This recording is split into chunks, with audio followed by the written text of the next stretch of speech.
presentation. But before we do, I would like to take my privilege and offer a moment of silence for John Capanis, who has been our longtime city clerk, and he passed away on Thanksgiving. So I would like to take a moment of silence, please.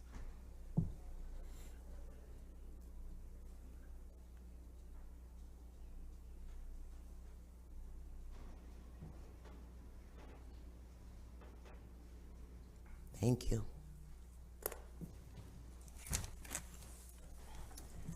All righty, Councilor Paniagua.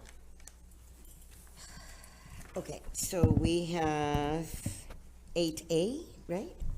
So it's local law of the City of Syracuse to amend the July 1st, 2020 to June 30th, 2021 and 21 to 22 city budgets to reflect the salary increase of Unit 6 confidential employees pursuant to the labor agreement between the City of Syracuse and the CSEA. That's it. So it is ready, and But can I ask one quick question? This takes us current, right? it is current. So this brings us right up to date. It brings us right up to today. Okay. Are there any questions from any of my colleagues? No? Okay, we're ready to move on. All righty, thank you. I have 9, and I'll know Monday if we have any. I'll call it ready with a question mark. Councilor Caldwell. Thank you, Madam President, and good day to everyone. I have items 10 through 12. We have Commissioner LaFave to talk about item 10 first. Good afternoon. Item 10, there's actually 2 parts to this. The second part we'll get into, but it was when doing the second part, we was discovered we had to amend the first part. So as you are aware, any fees that we charge or impose has to go to council and be included in our general ordinance. So we were suggesting a change for lifeguarding certification courses, and in doing so, we realized that probably 20 or 30 years ago, they never amended it back then for what we've been charging for 20 to 30 years. So if you look at the letter, it looks like a massive increase, but again, this is what we've already been charging. So we are amending the general ordinance for lifeguard lessons for non-residents, certification for 155, recertification for 130, lifeguard courses for residents with a new description that these are those who do not intend to work at city pools for 105 for certification and 80 for recertification. The extra part that we're adding is this is in the result of many years of coming to the council and speaking to other ones why we can't attract more lifeguards. So we are proposing to introduce a pilot program where we waive lifeguard certification and recertification fees for city residents who intend to work at the city pools. So that's the third part. And I can break this down in any way that you'd like if you have questions. Okay, so I just really, is the ordinance in here? It's the page after it in your book.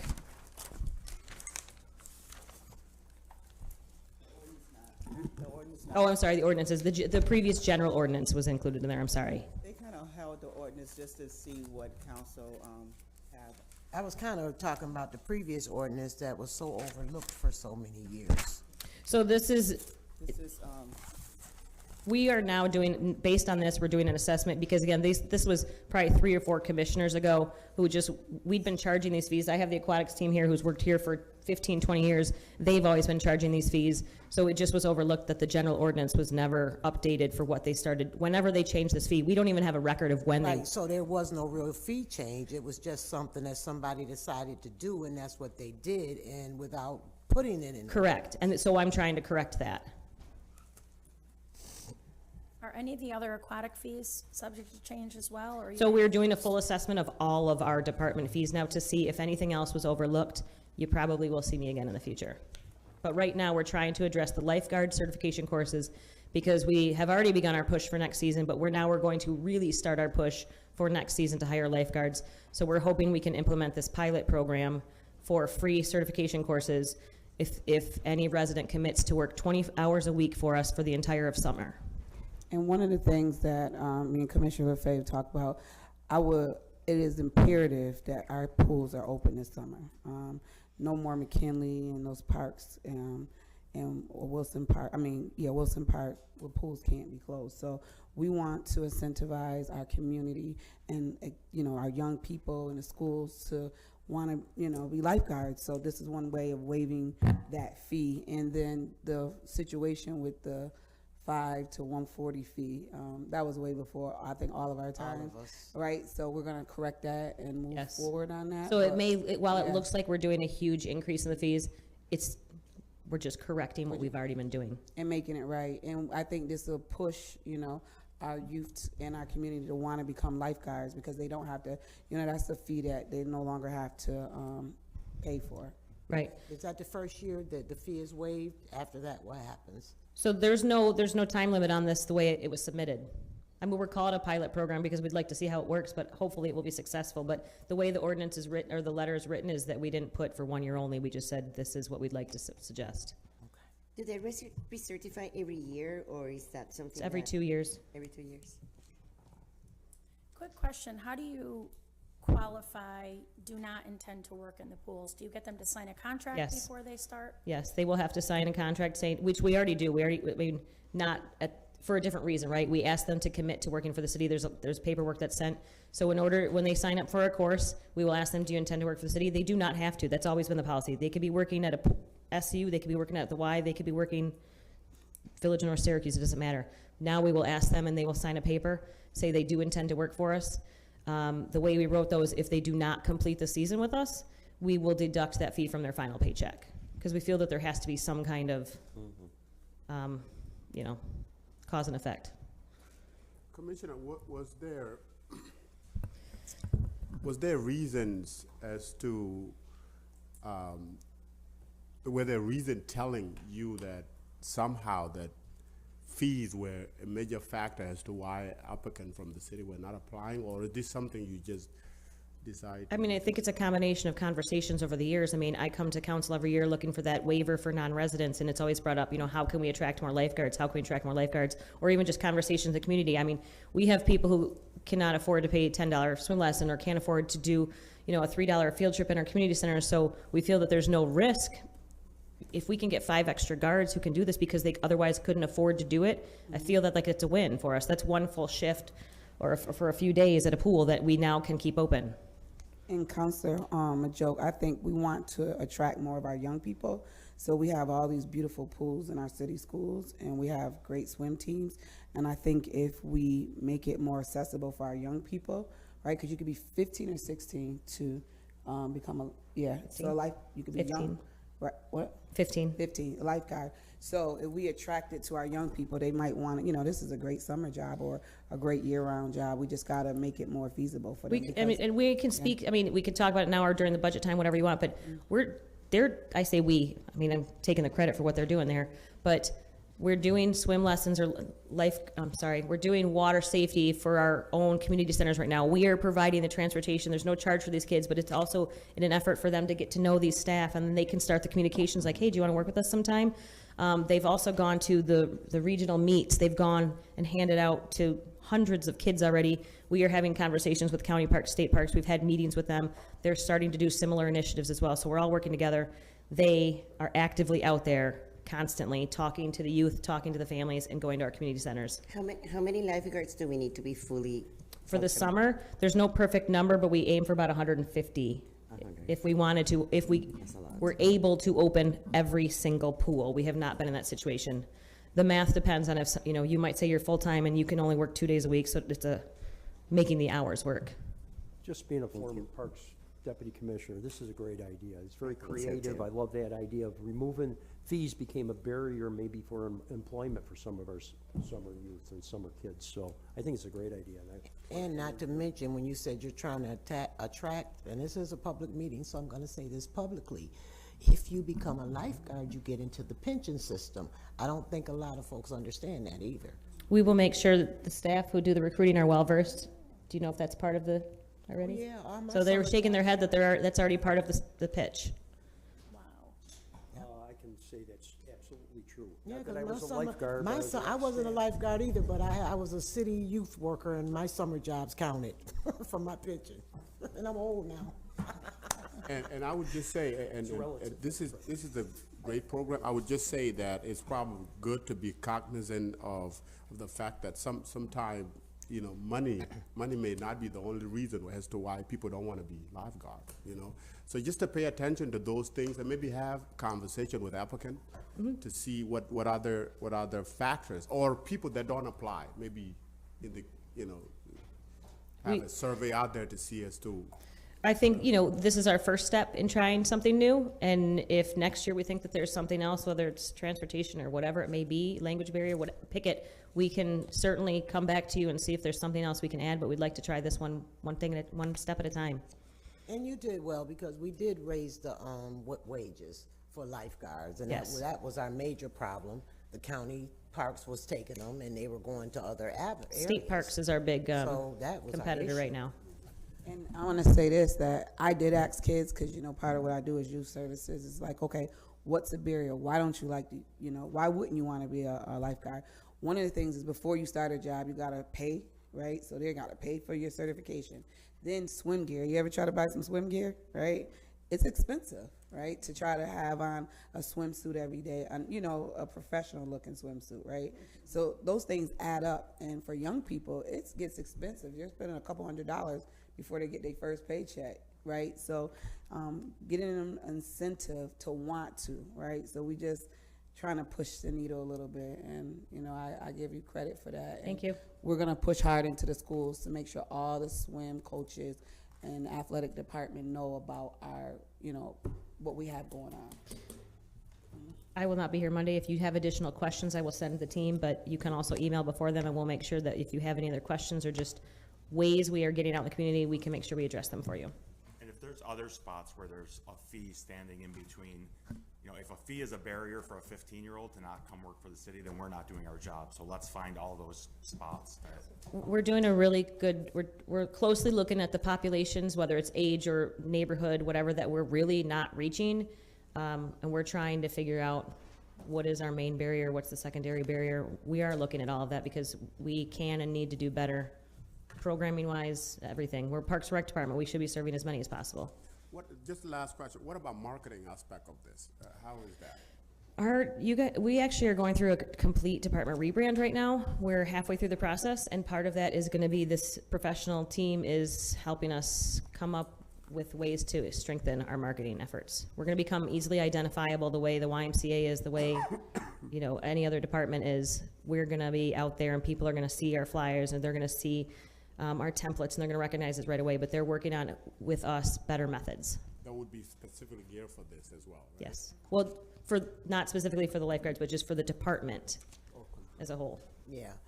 All righty, so any more questions? More We can questions? have a committee And meeting. you outsourced to the American Red Cross to do the licensing, right?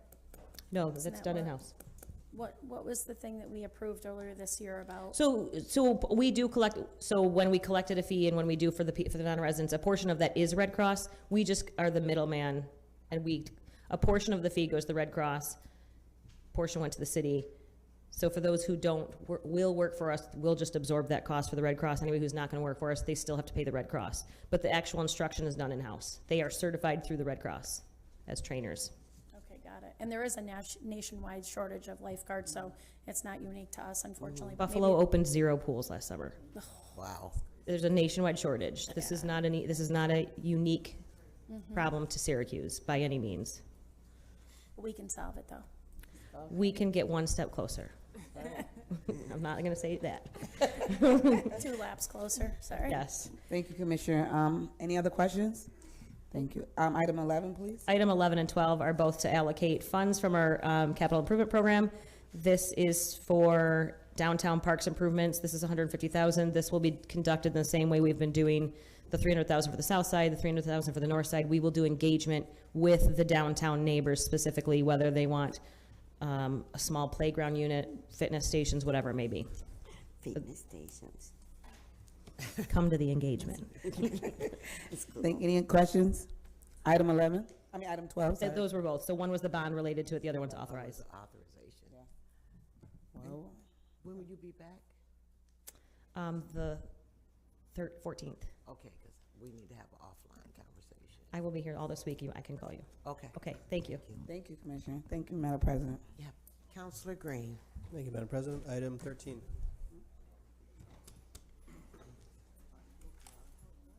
Good afternoon, Councilors. Dave Proack, Director of IT. Item 13, I'm asking for permission to enter an agreement with Cogent Communications. Cogent Communications is a internet service provider. We currently have one connection with them. We're going to separate some of our technology upstairs, and we're going to use this second connection as a part of that. Any questions? Okay, thank you. Thank you, everybody. Item 14.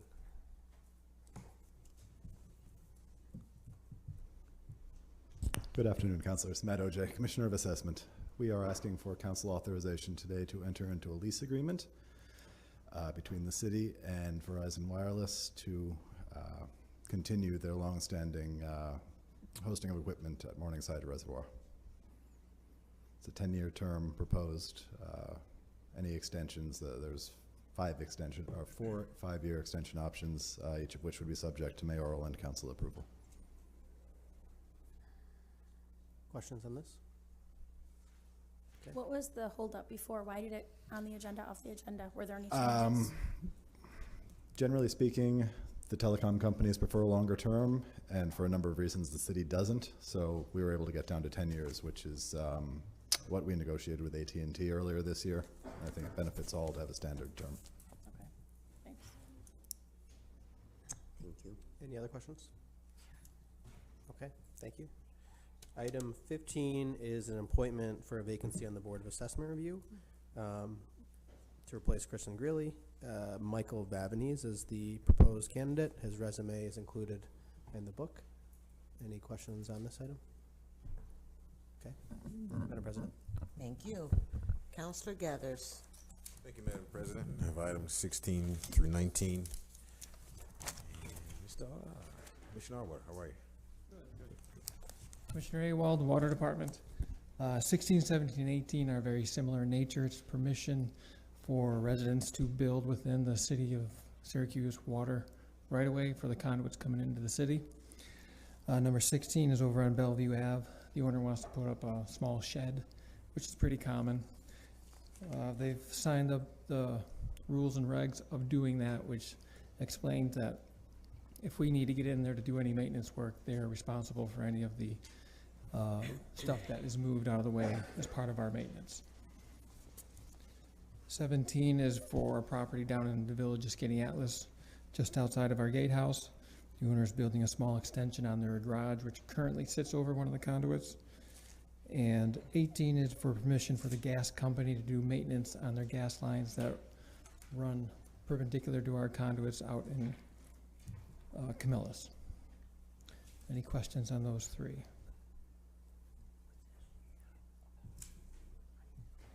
Okay. And 19 is an agreement with New York State for the parking lot adjacent to our facility. Is for our employee parking. Looking for an extension of 5 years on that parking lot. Any questions? All right, thank you. Thank you. President? All righty, Counselor Hogan. Thank you, President Hudson. I have item 20. It's a special permit. This is a long-standing establishment on the neighborhood on the northeast side. Which one is it? Good afternoon, Shit. Commissioners. Oh, okay. So I think we're okay with this. Okay. Actually, Oh, yeah, we good with that they have, one. they have an overabundance of charity. They employ a certain form of city Well, council. we should, what are they doing? I'm not familiar with it. Jeff, can you explain what's happening? I thought you had probably read the. I like chimneys, but I wouldn't know what they're doing. Absolutely. Sort of spell it out. It was a special permit modification to modify the site plan, the floor plan, elevations and signage, primarily to facilitate the installation of a patio over the summer that did encroach into the city right of way. The Common Council approved the encroachment, I believe, on October 25th. As a result of the reviews, there were some internal modifications to what was previously approved years gone by, so they updated the floor plans. They did expand the customer area up to the second floor, and as a result, there were some site changes that were needed. It was all approved earlier. It did take some time to get a final site plan from the applicant that was acceptable or that met the conditions of the City Planning Commission. Subject to any other questions? So can we go by wings now? Well, actually, you know, all the restaurants, as Council Green, all the councilors know that, you know, with what happened to the restaurant business during COVID, you know, I know that this particular restaurant was affected, like every other restaurant was, and I commend you guys for working through this with them. They have a limited amount of space there, and having the patio and all that was certainly so thanks, Jeff. Thank you. Okay. 21. Owen. Our secret finding statement. So Owen, so go through procedurally when we approve this, what happens next and how we got to this. And also we had a conversation regarding how we understand that this is a sort of a living, breathing document and there's a lot of flexibility involved in it. Sure, thanks, Councilor. Owen Kearney with the City's Planning Division. The item before you today is the finding statement, which is the final step of the New York State environmental review for the rezone project. As you guys are aware, we have been before you over the past few months with various parts of that environmental review process. And the item today is essentially a summary, a conclusion of that process, summarizing what we identified as potential adverse environmental impacts and how we intend to mitigate those impacts. So that's the specific item before you, the review and request to approve this finding statement to complete that environmental review process.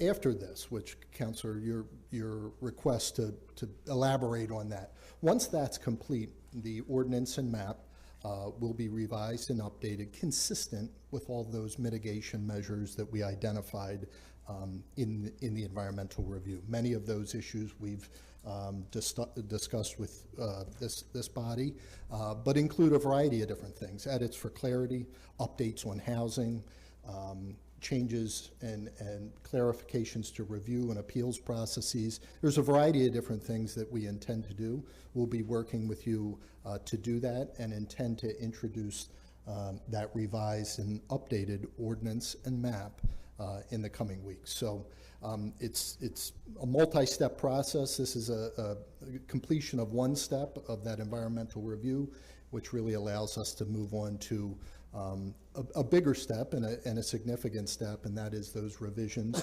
consistent with the environmental review, so we can present that to you, to the community, and get rezone adopted in the coming months. So why, when you presented to us over the months, you couldn't present all of it together? That's correct. The review process, the environmental review process, specifically this New York State environmental review, SEEKR is commonly referred to, must be completed prior to changes to the document. So as much as we would have loved to have done this together, it really is a step one and then a subsequent step after that. So we're going to work with you to do that. But it is something that we need to complete this environmental review, which really serves as a foundation for the changes that we collectively intend to make to that document and the map. So, Questions? Go on, Councilor. yeah, please, thank you. So does approving this finding statement then require those mitigation measures that are stated? That's correct. Requires them, it's not just, we'll consider it, but. Yeah, these are, by approving the mitigation measures, these are things that we must mitigate based on the environmental review, and those changes must be made, and we'll specifically identify them in a subsequent ordinance and in the subsequent map. So it does essentially commit us to doing those things. Okay. Will there be any other opportunity for the public to speak? I know you had a bunch of community engagement meetings over the past few years, but now that we're so close to actual rezone, what's the public? Sure. The changes we make will be guided by that environmental review. And as you know, Councilor, we had a 2-month public comment period. We received well over 100 comments and really motivated many of the mitigation measures that we included in the final generic environmental impact statement and ultimately in this finding statement. So we have included the public through the process. We intend to do that. Obviously, the review and the adoption of the subsequent ordinance and zoning ordinance and map will be before the city's planning commission and ultimately before the common council. We anticipate a public dialogue during that, and we're happy to present and talk with whoever's interested regarding this project. It's an important one. It's one we've done a lot of public engagement on over the past couple years, and we're happy to continue doing that moving forward. Okay, because I think definitely some of the public is confused as to when to make comments, because the environmental part, you know, we think about environment, we think about water and air and dirt. So there might be still concerns out there with the public that they didn't raise as an issue because they didn't know that it was, you know, they didn't think it was environmental. So I'm just hoping that there's still an ability for public to share their thoughts and questions. Well, eventually, we're gonna have to vote on the whole ordinance. That's exactly right. Ultimately, We're gonna hear from our constituents. in this Right, whole- well, that's no question, yeah. this is the body that will ultimately review and approve that, and we obviously will be working with you to make sure you're involved and aware and the community is supported. There's a lot of positive improvements in rezone, and we're excited to share them both with the public and with all of you. So we're ready to do that and work cooperatively with you to get it across the finish line. And as we're all aware, this is the first time since 1967, and I guess this body has been, not the same people, but 2015 too, so it's been a long haul. Long time coming. It has been a long time. I think you were on the council then, Mr. Auditor.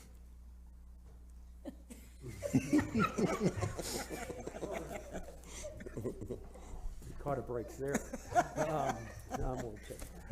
Okay, if there's no other questions, I'll call this ready. Thank you, Can I ask councilors. one more question? Yep. Sorry. So, Missed it. well, said it, technically then you you said said no other after. questions, call it. I couldn't go on. interrupt. Okay. My mother taught me, don't interrupt, but I still do. So, one last question, and that is, the current zoning ordinance as it stands now, 1961-7, if there's a section in that, let's say regarding accessory dwelling units, which is not in it, but just for example, if the new rezone didn't have them in there, we're completely taking them out of the old, but through this process, we decide that we actually like the old part. We want to leave it as is. Is that possible? Like, did seeker address that or no? There are elements in rezone that are carrying forward elements of the old ordinance that is working well and that's good procedure and is worth keeping. So there are elements moving forward that are either the same or similar to the existing ordinance. There's many things that we're changing. Those updates, accessory dwelling units is a good example. That's one of the updates that we feel provide additional affordable housing choice. So there are changes, but there are elements that will remain the same. But if accessory was in there, the Yes. old, Yes. and the new doesn't have it in there, do we have the ability to keep it? Or are we only looking at the rezone document from 2019? It's- Whatever's in that is what seeker addressed. Old The ordinance. seeker was based on that 2019 ordinance and map that's posted on the city's website. So the Yeah. review and subsequent changes, as long as they were discussed as part of the seeker process, we can change them. Obviously, things that weren't discussed, we would intend to keep the same and not make changes. We're looking for surgical edits to the document. This isn't a complete overhaul of the 2019 ordinance. Obviously, that a lot of good work was put into that. There are some changes we need to make, but it sounds like you're saying, are there even elements of that could be maintained? And I think that's kind of on a case-by-case basis based on what we discussed in the environmental review. Okay. Happy to talk in more detail about that, We want to but keep the 1960 ordinance as it is, which we don't. But if we did, we wouldn't be able to, because seeker didn't address that exact. seeker did, and seeker acknowledged that if we do not make these updates, that is not a preferred outcome to keep the current ordinance. So that is, seeker has essentially dismissed the idea that we would maintain the current ordinance. Okay. What about communities that don't have these kind of laws? Have you looked at any one of them? How do they function? Most communities within 100 miles of here all do have zoning and land use controls, and it's something that we intend to continue to maintain here. Again, this project really just updates them and refreshes them. But so the consideration of not having zoning was something that was considered as part of the environmental review, both no zoning, keeping the existing ordinance. Both of those were dismissed as essentially not the preferred alternative, simply put, that what we have proposed is preferred over both of those options. Thank you, Owen. Thank you, councilors. So I'll call that ready. Thank you. Thank you. Councilor Majuk. Thank you, Madam President. I have item 22 to 25. Item 22 is, I would ask my fellow councilors to hold their question because we have a committee meeting coming up tomorrow. So let's save them for that. Item 23. Chief, are you going to take this? Sir. Good afternoon, ladies and gentlemen. Rich Schaaf, First Deputy Chief, Police Department. Item 23 is a request to accept from Savings Lives USA an in-kind donation of 8 Nero units and support equipment valued at $11,197 as detailed in the attachment to be used to improve use of force decision-making and will integrate and de-escalation into all firearms training. That's what it is essentially. It's a system that allows us to project lights into different targets to help officers decide on shoot, no shoot, de-escalation tactics. It's a system of lights. If you see this color and that color, it indicates to de-escalate. If you see this color, that color, it's don't shoot. Currently, they're doing that by hand with handheld lasers. This is a system that actually is computer controlled, functions. Will focus the lights onto the projected targets. You can do 8 people up at 8 times, which is our standard training line of fire in the academy. And all our other training, we usually have like 8 stations set up. So we can do 8 at once. And one of the reasons that they want to do this, why would they want to give us this? It's free, but at the end, starting next year, we have to pay $80 a month for the service to maintain it. Our academy instructor, who I brought with me right now, Director Lieutenant Conklin, is a very highly regarded firearms instructor, and he's one of the people rewriting the Department of Criminal Justice Services firearms training curricula, and this is something that's going to be incorporated with that. So we don't know of any other companies that do this. They're not local, but it's a tool that would greatly help us in that training process of the old days. We used to fire at the line. You go up there, it's from certain lines, shoot 3 rounds, bang, bang, bang. Now this is more of a timing thing, and you can't miss and you can't make any mistakes. It's greatly reduced the time. It's more pressure on the officers, but it's designed to make you make better decisions. So this is free lunch? It's free lunch. Okay. For a year. Just to be sure. For a year. Chief, you have some hands there. I see you animate. You was like. Hey, I'm at the range. I'm getting into it. So quick question, you said after a year it's 80 per month? Yes. For the service, but the equipment is free? The equipment's free, remains free. It's because we're getting in from the ground up on it to develop this training procedure for the state. Cool. Questions? All right. Item 24 is an agreement with Michael Scrow Leadership Coaching to instruct training at the Syracuse Regional Police Academy relative to emotional intelligence for the period of July 1st, 2022 to June 30th, 2023. Cost not to exceed $3,600. This is something we've incorporated into our training at the academy. This is we've done this in the past at least once, maybe 2 or 3 times. What he does comes in and teaches emotional intelligence. It's a piece of our officer wellness training. It teaches you to understand your own feelings, why you think things, how you feel, and to understand others. So it's an empathy teaching curriculum. Chief, I'm not opposed to it because anything that helps teach people empathy, I'm with it. But as I look at the dates, that shows me that you've apparently started the program, right? No. July I mean, we've done it in the past, but no, but this says July 2022. 2022. That's past. It's budget. Oh, okay. Correct me. It's fiscal. yes. So we had this last year for this year, the last fiscal year. So this is this fiscal year coming up. But as far as training academy, we've got another one starting in January. For this 23? Yes. Okay. Thank you. Is there a way, you know, just for FYI, is there a way you can send us maybe the module or what they teach? I think we can pull something together for you. Yeah, but just for any other counselor that may be interested to see what's the content and, you know. We might be able to squeeze one of you into the academy if you would like to sit through it, but we can talk about that. Yeah, just an outline, that's all. Yes, sir. But he open, Cho. Michael is always doing different classes. He's open for training. All right. Okay? Yes, sir. Council President, can I ask Chief, Joe Berry, number 23, should that be a accepted agreement? Because I did hear that you mentioned that there was gonna be agreement after a period of time, or is it Next year, just- we could opt into it, and we'd have to come up with some money, but Okay. this year is completely free. This year, our only ask is for the equipment to be donated. Free lunch. Free lunch. Not just it. No, it's free. There is such a thing, right? Okay. Last item, Chief?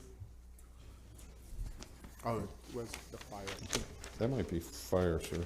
Yes, you're right, just fire. Thank you. What's narcotic medicine they using?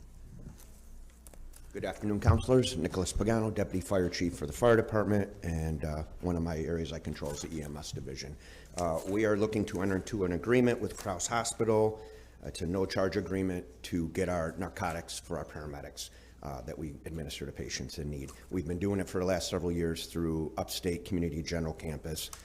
There's not a very convenient setup up there, and Crouse provides 24-hour access for our paramedics to use up the medication, go to the emergency room, deliver the patient, and then run over to the pharmacy and get the medications resupplied. There's no cost. Narcotics are supplied to paramedics on the ambulances in the state at zero cost. It's pennies on the dollar for them. So we're just looking for approval to enter into an agreement with Crouse Hospital. Questions? How will the merger of Upstate and Crouse affect that? You just said Upstate was not. Correct. We're told that it's one that merges way off to, they're going to maintain separate pharmacies. Got it. So we did ask that. Other questions? Thank you. Thank you, Madam President. Thank you. All righty, Counselor Allen. Thank you. I have items 26 through 44. Good afternoon, councilors. Kimone Jordan, Director of Housing and Neighborhood Planning. So we have about 20 properties to bring before you today. I'd actually like to withdraw item number 26, 214 South State or North State Street. The owner actually came in today and redeemed in full. Okay. Thank you. All right, so the next property on the list, item number 27, 133 Avon Road. It is 4 years delinquent by $11,575. We have item number 28, which pairs with item number 33, 539 Burnett Ave and 207 Crouse Ave North. So 539 Burnett Ave is 8 years delinquent by $3,048, and 207 Crouse Ave is 6 years delinquent by $24,010. Right, item number 29, we have 127 Chester Street. It is 38 years delinquent by $160,528.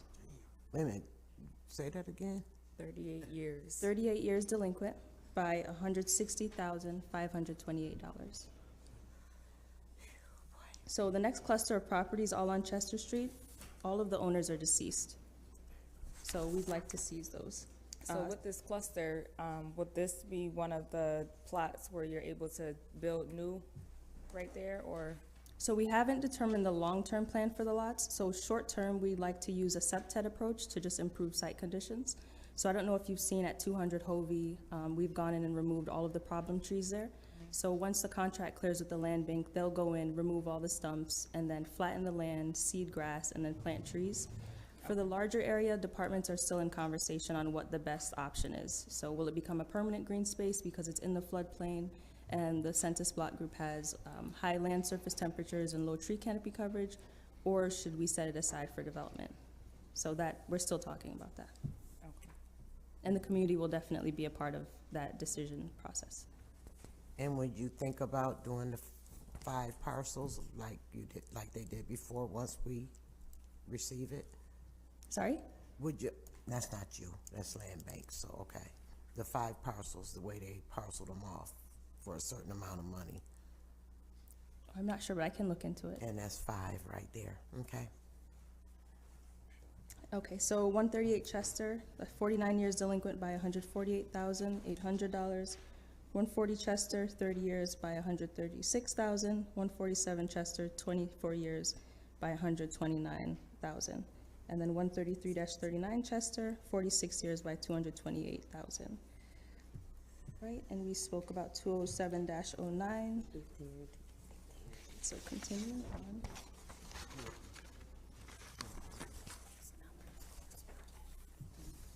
All right, item number 34, we have 5 Fitch Street rear. That is 5 years delinquent by $1,604. We have item number 35, 133 North Geddes. It's 4 years delinquent by $15,038. We have item number 36, 139 Geddes Street North in Richmond. I'd like to thank Ms. Jordan for this. 139 North Geddes Street is at the epicenter of a lot of it. That's that store? Yeah. And we've been back and forth on this, and she's done a great job as far as getting this on this list. Good. Terrific, so. The next property, 139 North Geddes, 3 years delinquent by $25,807. We have 1041 North Geddes, 44 years delinquent by $201,533. We have 1051 Geddes, 28 years delinquent by $84,796. We have 102 Landon Ave, 3 years delinquent by $2,806. So with this one, being that it's so low taxes, do we look into, I see there's no message on it. Yeah, so we are still making contact with the property owner. The reason behind pushing this one forward with a lower delinquent amount is that owner occupants are renovating 201 East Kennedy nearby, and they have a very small lot. So this is a vacant lot that they would then acquire. And it's a LLC. So 102 is vacant lot? Yes. Okay. Okay, thank you. 1105 Montgomery Street rear, that's item number 40. It's 49 years delinquent by $8,400. Excuse me, come on, if we can go back to that land, and on the land use, it does says 1 family resident. So is that, Yes, so that is outdated, okay. and I'll So it's confirm it. outdated? Yes, so it is vacant land. All right, 1105 Montgomery Street rear, 49 years delinquent by $8,400. 104 Pond Lane, 8 years delinquent by $34,710. We have 4418 South Salina, 16 years delinquent by $119,992. Is that Gwen's? Yeah. Is that the old Gwen's? Yes. And then lastly, we have 719 South Ave, 47 years delinquent by $163,639. Come on, real quick, do you mean by vacant means like no one's in the house, or? Yes. There's one more. Okay, because on an assessment, it just said it was just recently brought from someone. Okay, I can A couple months confirm ago. that. I can confirm. My last note says that owner occupants next door are looking to expand, but I will confirm and reach out to you all. Okay, all right. I'm not sure. Hey, you have one more on there, 44? Yes, item number 44, 565 and a half Westmoreland Ave. That property, sorry. May have So if gone- you can, with the ones that, they have a question on the Landon Ave one, I believe, just send us an email once you find out the other information. Sure. But other than that, they'll all be ready, and then we'll just withdraw item 26. Yes. Okay. Thank you. Did you have any additional information on item 44? No?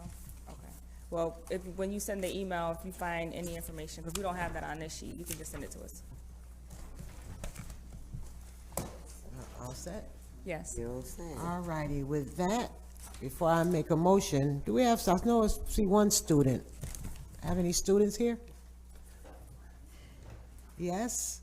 No? I am a student, yeah. Okay, and where are you from, young sir? Okay, thank you for being here, and behind you, we have a student scholar behind you. Thank you for being here. We got some back there in the corner, no? No, no, they're not students. Those are our planners. Oh, you guys look so young. They're young and fresh and they're great. We're gonna send you to school. That's Kamon's team? Yes. Good job, Kamon. Well, thank you, student scholar, and thank you, young sir, for being here. And with that, I need a motion to adjourn. So move. I need a second. All in favor? All righty, have a great day.